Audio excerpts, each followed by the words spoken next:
Ben Carter gripped the red-stamped electric bill in his trembling hands, standing alone in his pitch-black kitchen at 11:15 p.m. The broken faucet dripped steadily. Tick, tick, tick, like a timer counting down to disaster. 8-year-old Maya lay sprawled across their threadbare couch, her tiny body wrapped in a winter coat that served as her blanket. The sharp knock shattered the suffocating silence. Ben's calloused fingers fumbled with the lock as he opened the door to reveal a rain-drenched young woman with hollow red-rimmed eyes and a designer watch glinting beneath her torn sleeve. "I saw your room rental posting," she whispered, her voice cracking with desperation. "I can pay cash immediately." Without hesitation, she pulled out a thick stack of crisp $100 bills from her battered backpack. Ben's gaze darted between the money, his sleeping daughter, and this mysterious stranger who carried more cash than most people saw in months. What kind of college student shows up at midnight with thousands of dollars? Ben's weathered face remained stone cold as he stepped aside, letting the strange girl into his modest Cedar Falls home. Water dripped from her dark hair onto the worn wooden floor, creating small puddles that reflected the dim hallway light. She clutched her backpack tighter against her chest, knuckles white with tension. The silence stretched between them like a taut wire ready to snap. "Maya," Ben whispered, nodding toward his daughter's sleeping form. "She's had a rough few months." His voice carried the weight of a man who had shouldered too much alone for too long. The next morning brought the smell of cheap pancake mix and burnt coffee. Maya sat at their rickety kitchen table, her small legs swinging back and forth as she picked at her breakfast. Ben stood by the stove, his broad shoulders hunched with exhaustion from another sleepless night. Dark circles shadowed his eyes, and his hands shook slightly as he poured himself black coffee. The upstairs remained silent. No footsteps, no running water. Nothing to indicate their mysterious tenant had stirred from whatever troubled sleep she'd found in the tiny room above. Maya's curious eyes kept drifting toward the ceiling, her 8-year-old mind already spinning stories about the stranger who'd appeared in the storm. "Daddy, why was that lady crying?" Maya asked, her fork hovering over a piece of syrup-soaked pancake. Ben's jaw tightened. He hadn't realized his daughter had been awake during the late-night encounter. "Sometimes grown-ups have bad days, sweetheart," he replied, his voice carefully neutral.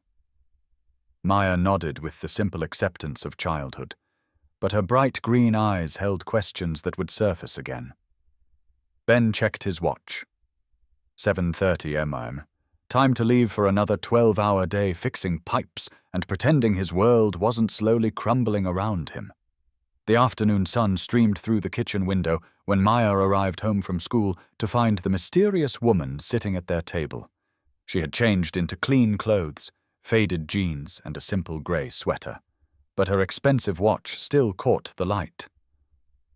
"I'm Zoe," she said softly, her voice steadier than it had been the night before. Maya approached cautiously, like a kitten testing unfamiliar territory.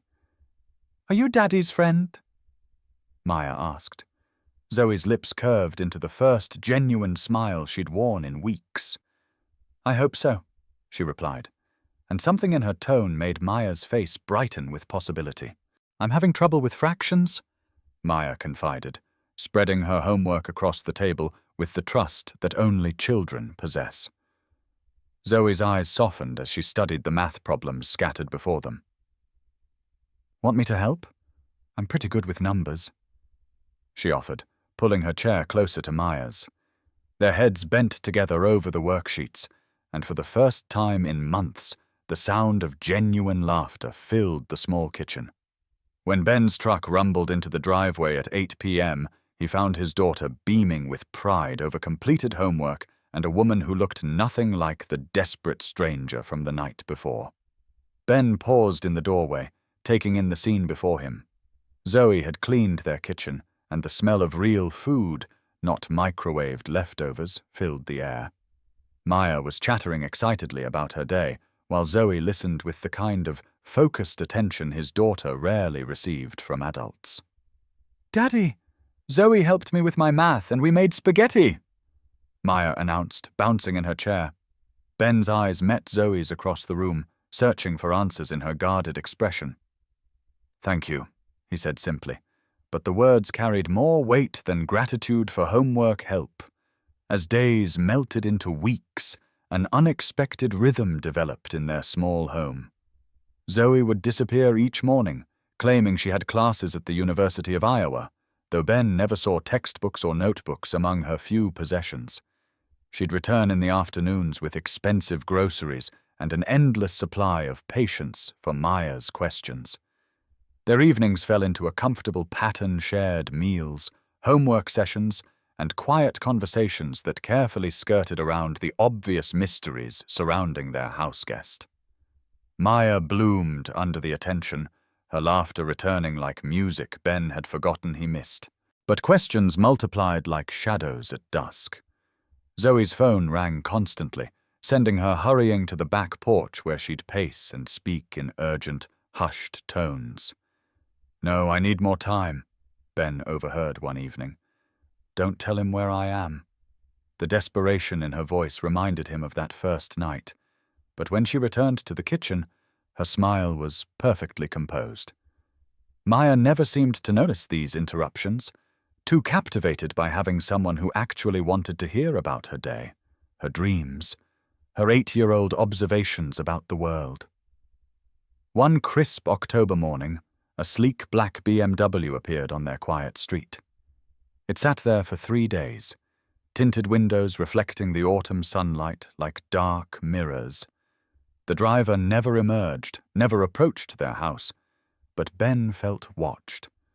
Maya noticed too, pressing her small face against the living room window with the unguarded curiosity of childhood. "Why is that car always there, Daddy?" she asked.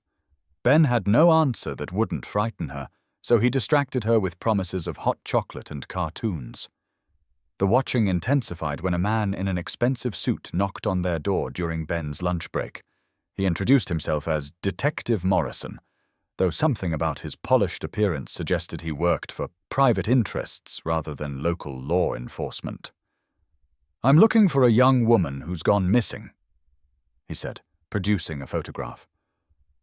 Ben's blood chilled. The image showed Zoe, but not the Zoe he knew. This version wore designer clothes and diamonds, standing beside a luxury car that cost more than Ben earned in several years. "She could be dangerous," Morrison continued. "Her family is very worried about her mental state." Ben's hands tightened on the doorframe as Morrison's words sank in. "What kind of danger?" he asked, though every protective instinct screamed at him to slam the door shut. Morrison's smile was cold and calculating. "The kind that comes with running away from responsibilities, from money, from family expectations." He handed Ben a business card. "Call me if you see her. There's a substantial reward for information leading to her safe return." As the detective walked away, Ben wondered if he'd just been offered money to betray the first person who'd brought genuine happiness back into his daughter's life. That evening, Ben watched Zoe help Maya with a science project about the solar system. Her hands moved with practiced confidence as she helped his daughter arrange construction paper planets, her voice patient and encouraging. "The sun is the center of everything," Maya announced proudly, gluing Jupiter into place. "Without it, all the planets would just float away into the dark." Zoe's smile faltered for just a moment, her fingers stilling on the glue stick. "That's right," she whispered. "Everything needs something to orbit around, or it gets lost." Ben wondered what she was really talking about. The following Tuesday brought disaster in the form of Maya's fever spiking to 104 degrees. Ben's hands shook as he carried his burning daughter to his truck, but the engine wouldn't turn over. The battery had finally given up, like everything else in his life seemed to do when he needed it most. "We have to get her to the hospital," he said, his voice breaking with panic. Without hesitation, Zoe pulled out her phone and called for an ambulance, then knelt beside Maya's limp form, stroking her hair and whispering gentle reassurances that everything would be okay. The emergency room at Cedar Falls General was a fluorescent nightmare of worried parents and overworked nurses. Maya lay small and pale in the hospital bed, IV fluids dripping steadily into her tiny arm. The doctor's words blurred together: possible pneumonia, overnight observation, expensive tests. Ben's insurance had lapsed 2 months ago, when he'd chosen between medical coverage and keeping their electricity on. The financial counselor appeared with clipboard and calculating eyes, quoting numbers that might as well have been written in a foreign language. $8,500, the woman said, her voice clinically neutral. We'll need a deposit before we can proceed with the additional tests your daughter requires. Ben's world tilted. He had maybe $300 in his checking account and a maxed-out credit card he'd used for groceries. I need to make some calls, he managed, stepping into the hallway where Zoe waited with red-rimmed eyes. How much? She asked quietly. When he told her, she simply nodded and walked to the registration desk. 5 minutes later, she returned with a receipt. It's taken care of, she said, as if $8,000 was pocket change. Ben stared at the receipt, his name printed beside a payment confirmation that made no sense. Zoe, how did you... He stopped when he saw the name on the check copy. Zoe Mitchell Blackwell. The hyphenated surname sent ice through his veins, though he couldn't immediately place why it triggered such unease. We'll talk later, she said firmly, returning to Maya's bedside, where she resumed reading fairy tales in a voice that never wavered, never revealed the financial earthquake she'd just caused in Ben's carefully controlled world. Maya recovered quickly with proper medical care, but Ben's peace of mind crumbled like autumn leaves. He spent sleepless nights researching the name Blackwell on his ancient laptop, his coffee growing cold as articles filled his screen. Blackwell Industries, Robert Blackwell, billionaire industrialist. The company that had shuttered the Cedar Falls manufacturing plant 5 years ago, throwing half the town out of work, including Tom Harrison, Ben's best friend since high school, who'd lost his house and moved his family to Des Moines in search of opportunities that no longer existed in their small town. The realization hit him like a physical blow. The woman living in his house, helping his daughter with homework, bringing joy back into their lives. She was the enemy, the privileged daughter of the man who'd destroyed their community. Ben's hands shook as he scrolled through society pages showing Zoe Blackwell at charity galas, wearing dresses that cost more than his annual salary. But these images didn't match the woman who'd sat beside Maya's hospital bed for 18 straight hours, who'd cried when his daughter's fever finally broke. The confrontation came on a golden October afternoon when Maya was safely at school. Ben found Zoe in their small backyard, sitting on the tire swing he'd hung years ago for his daughter. Dead leaves crunched under his work boots as he approached, his heart hammering against his ribs. Your real name is Zoe Blackwell, he said, his voice flat with controlled anger. She didn't deny it, didn't even look surprised. Her shoulders sagged as if a tremendous weight had finally settled upon them. Yes, she whispered. It is. Your father destroyed this town. The words came out harsher than Ben intended, but years of watching neighbors lose their homes and their dignity fueled his rage. Do you know how many families he ruined? How many kids went hungry because their parents lost jobs at his factory? Zoe's knuckles went white as she gripped the swing's ropes. I know, she said quietly. I've known for years. It's part of why I ran away. Her admission deflated some of his anger, but suspicion remained. Part of why? What's the rest of it? He wants me to marry Charles Whitmore, Zoe said, her voice barely audible above the October wind. Charles is the son of Dad's biggest business partner. It would be good for the company, Good for both families. Good for everyone except me. She finally looked at Ben, her eyes bright with unshed tears. I've never been allowed to choose anything for myself. Not my schools, not my friends, not my future. Until I came here. Until I met you and Maya. The raw honesty in her voice made Ben's chest tighten with unwanted sympathy. So you're just slumming it with the poor people until Daddy's money calls you home? The cruelty in his own words surprised Ben, but he'd been hurt too many times to trust easily.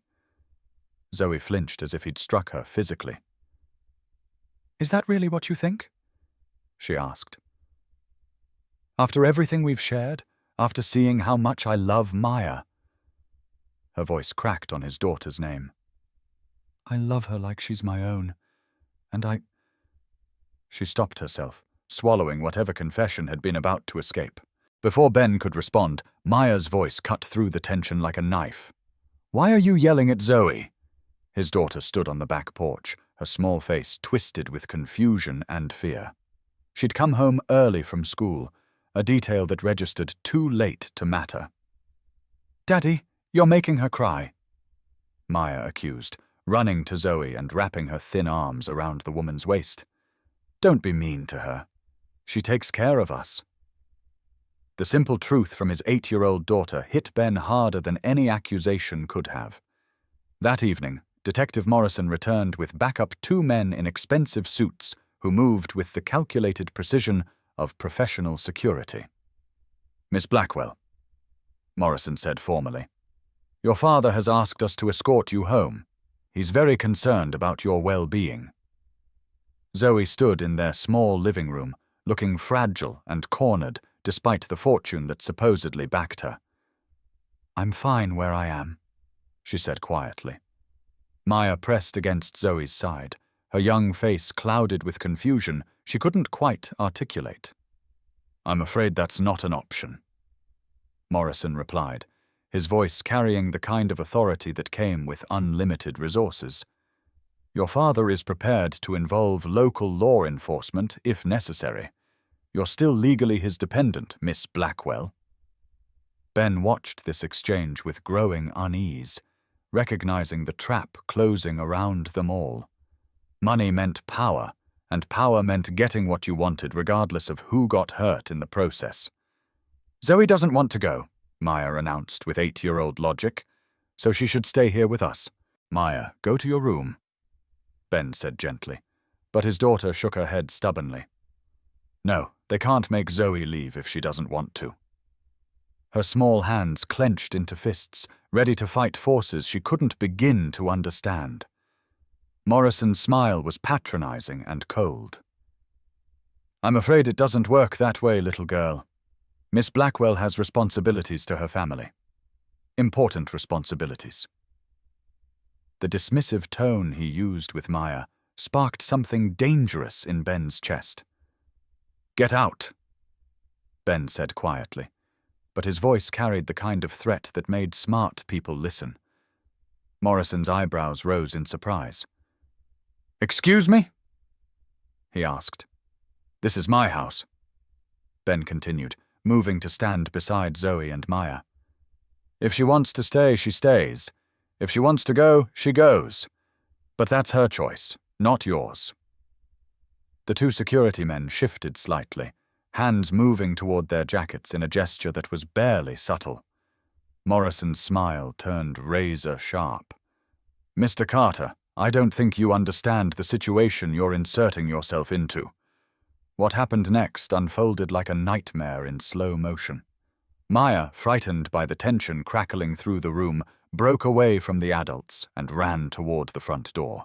Whether she meant to escape or simply get outside where things made sense, Ben would never know.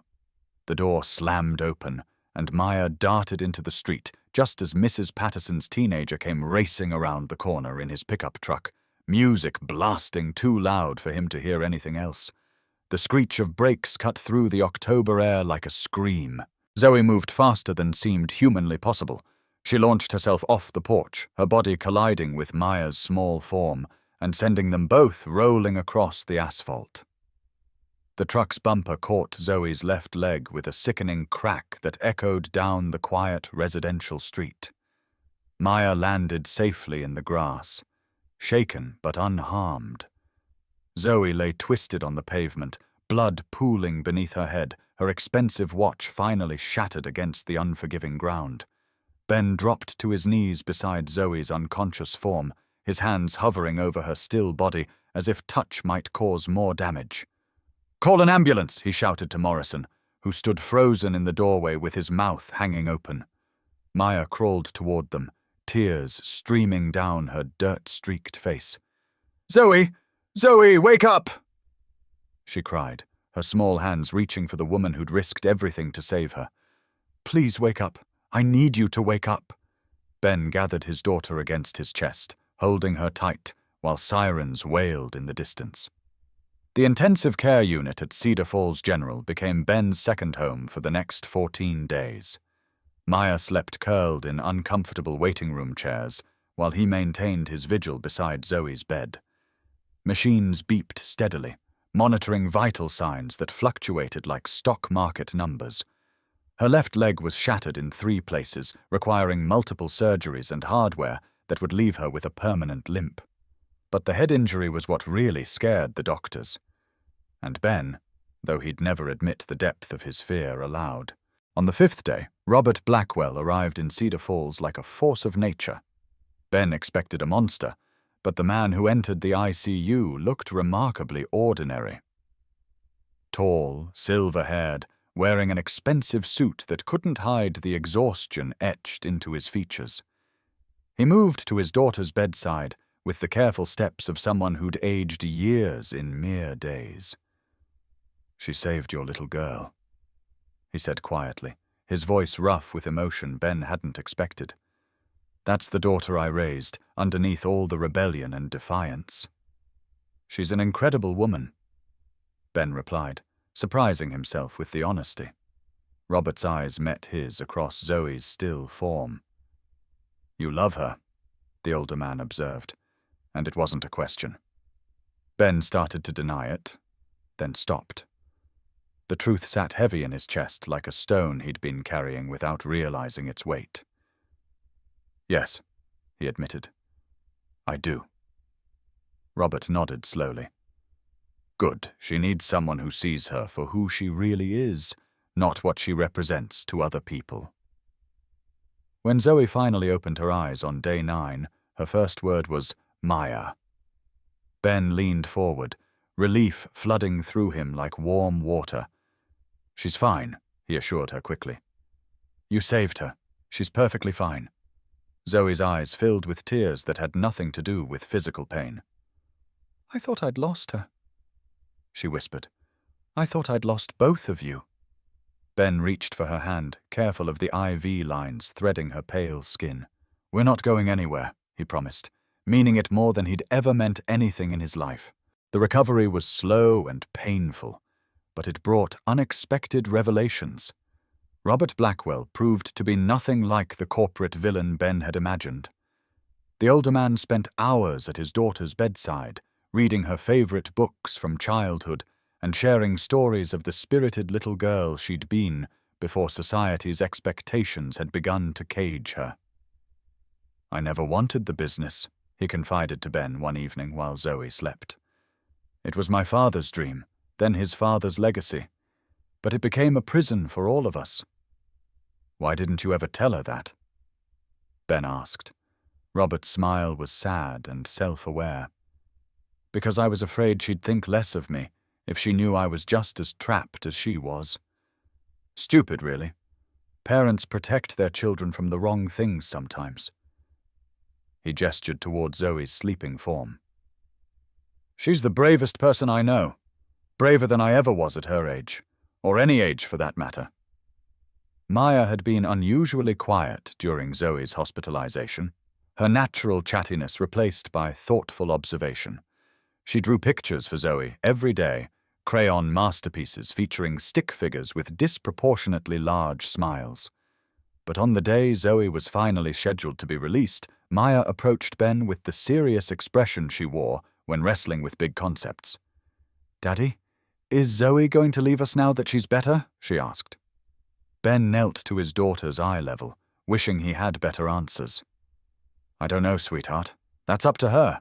The question of Zoe's future hung over them all like storm clouds. Robert had already arranged for the best physical therapy money could buy, and there was talk of experimental treatments that might minimize her permanent limitations. But where would she go during recovery? The Blackwell mansion felt like a museum now, she'd confided to Ben. Beautiful but cold, filled with expectations instead of love. I want to stay here, she told him one afternoon while Maya was at school. If you'll have me, not as a renter, but as whatever we are, whatever we can be. Ben's answer was a kiss that tasted like hospital coffee and second chances. When they finally broke apart, both breathing hard, Zoe smiled, the first completely unguarded smile he'd ever seen from her. I love you, she whispered against his lips. Both of you. More than I ever thought it was possible to love anyone. Ben rested his forehead against hers, overwhelmed by the enormity of emotion flooding through him. We love you too, he replied. Stay. Please stay. The legal arrangements were complex but manageable with Robert Blackwell's resources behind them. Zoe would receive a substantial trust fund that would mature when she turned 25, but in the meantime, she was free to make her own choices about education, career, and relationships. The arranged marriage was quietly dissolved, though Ben suspected Charles Whitmore was secretly relieved to escape the obligation. Robert even offered Ben a position as project manager for the community development initiative he was launching in Cedar Falls, his attempt to rebuild what Blackwell Industries had torn down. 6 months after the accident, Ben stood in their newly painted kitchen, watching autumn sunlight stream through windows that Zoe had hung with cheerful yellow curtains. Maya sat at the table working on homework, while Zoe supervised from her wheelchair, her broken leg still healing, but her spirits fully restored. The physical therapy was progressing well, and doctors predicted she'd walk normally again, though it would take time. Daddy, look what Zoe taught me, Maya announced, holding up a drawing that was remarkably sophisticated for an 8-year-old. It's beautiful, sweetheart, Ben replied, meaning it. Maya's artistic abilities had blossomed under Zoe's patient instruction, just as her confidence had grown with consistent adult attention. The sound of keys in the front door made them all look up expectantly. Robert had taken to visiting every few weeks, slowly rebuilding the relationship with his daughter that corporate demands had eroded. Grandpa Robert, Maya called, using the title she'd bestowed upon him despite their lack of blood relation. How are my girls? Robert asked, entering the kitchen with arms full of art supplies and what looked like college brochures. Maya bounced in her chair with excitement, while Zoe smiled the patient smile of someone accustomed to her father's extravagant gestures. I've been researching education programs, Robert announced. Art therapy, child development. There are some excellent opportunities at the University of Iowa. Zoe accepted the brochures gracefully, though Ben could see her reluctance to make concrete plans about a future that still felt fragile. That evening, after Maya had gone to bed and Robert had returned to his hotel, Ben and Zoe sat together on their small front porch swing. The autumn air carried the scent of burning leaves and the promise of winter, but Zoe was warm against his side despite the chill. Are you happy? He asked quietly. It was a question that had haunted him for months, whether someone accustomed to unlimited resources could find contentment in their modest life. Happier than I've ever been, Zoe replied without hesitation. I wake up every morning knowing that what I do matters, that Maya needs me, that you want me here not because of my last name or my trust fund, but because of who I am when I'm just myself. She turned in his arms to look at him directly. I never had that before. Never had anyone see me instead of just seeing opportunities or obligations. Ben kissed her temple, breathing in the familiar scent of her shampoo mixed with the art supplies she'd been using with Maya. "I see you," he murmured against her skin. "I see how you make my daughter laugh, how you turn our house into a home just by being in it, how you're brave enough to build something real instead of just accepting what other people think you should want." Zoe's eyes glistened with unshed tears of gratitude. "Do you think Maya would be okay with me going back to school part-time?" Zoe asked. "The art therapy program looks interesting, and I could still be here when she gets home each day." Ben smiled, recognizing the careful way she prioritized his daughter's needs above her own ambitions. "I think Maya would be proud of you for following your dreams," he replied. "Just like I am." Zoe leaned into him more fully, and they sat in comfortable silence as stars began appearing in the darkening Iowa sky. The wedding was small and perfect, held in their backyard under a canopy of late spring apple blossoms. Maya served as maid of honor, wearing a dress that Robert had commissioned from a designer, but that looked appropriately childlike rather than sophisticated. Ben's hands shook as he slipped the simple gold band onto Zoe's finger, still amazed that she'd chosen their complicated but genuine love over the easier path her wealth could have provided. "You may kiss your bride," the minister announced, and Ben did, thoroughly and without reservation. Robert walked Zoe down the makeshift aisle, tears streaming unashamedly down his cheeks as he placed his daughter's hand in Ben's.